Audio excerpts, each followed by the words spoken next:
एक छोटे से गांव में बीरू नाम का आदमी रहता था। बीरू बहुत मेहनती था, पर उसे शराब की बुरी लत लग गई थी। वह दिन रात शराब के नशे में रहता था। शाम को घर लौट रहा था, तभी रास्ते में शराब का ठेका मिल जाता है। तुरंत ठेके के पास चला जाता है, फिर ठेके से दारू लेकर पीता है। पीने के बाद घर की तरफ निकल जाता है। तुम रोज रोज दारू पीकर आते हो, ये अच्छी बात नहीं है। और तुम्हारा शरीर भी बहुत कमजोर हो गया है। ऐसे काम नहीं चलेगा। रीना बीरू से बहुत नाराज होती है। बीरू चुपचाप सुनता रहता है, कोई जवाब भी नहीं देता।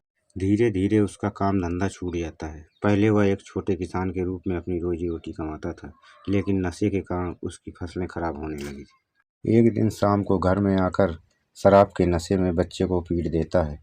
रीना को बहुत गुस्सा आता है और वह सुबह होते ही मायके चली जाती है। बीरू बहुत अकेलापन महसूस करता है। उसका किसी चीज में मन नहीं लगता है। वह अंदर से टूट जाता है। उसका दिल नहीं मानता। वह रीना को फोन करता है।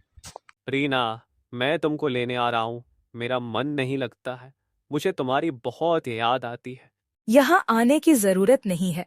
मैं तभी आऊंगी जब तुम शराब छोड़ दोगे, बहुत सारा पैसा कमोगे। अब बीरू का दिल बैठ जाता है। उसे समझ में नहीं आता कि मैं करूं तो क्या करूं।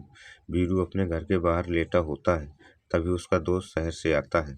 वीरू भाई, तुम्हें कुछ हो गया है क्या? बहुत उदास लेटे हो। हाँ भाई। बीरू फिर अपनी पूरी बात बताता है। बीरू भाई, तुम टेंशन न लो, मैं हूं ना। मैं तुम्हारी सारी समस्या खत्म कर दूंगा। मेरे साथ में शहर चलना, मैं तुम्हें काम दिलाऊंगा। अब दोनों लोग शहर चले जाते हैं और बीरू को काम दिला देता है। धीरे धीरे शराब की लत छूट जाती है। कुछ समय बाद बीरू बहुत रुपया कमा लेता है और नई कार खरीद लेता है। फिर अपने गांव आता है। गांव के लोग बीरू को देखकर हैरान रह जाते हैं। अब बीरू खुशी खुशी अपने बीवी बच्चों को ससुराल लेने जाता है। ससुराल पहुंचकर बिटिया उसकी दौड़ी दौड़ी आती है और बीरू की लिपट जाती है और रीना खुशी से झूम उठती है। मुझे तो अपनी आंखों पर विश्वास ही नहीं होता कि तुम इतना सुधार जाओगे। अब मैं खुशी खुशी तुम्हारे साथ चलूंगी। बीरू बीवी बच्चों को अपने साथ गांव लेकर आता है और अच्छे से जीवन यापन करने लगता है।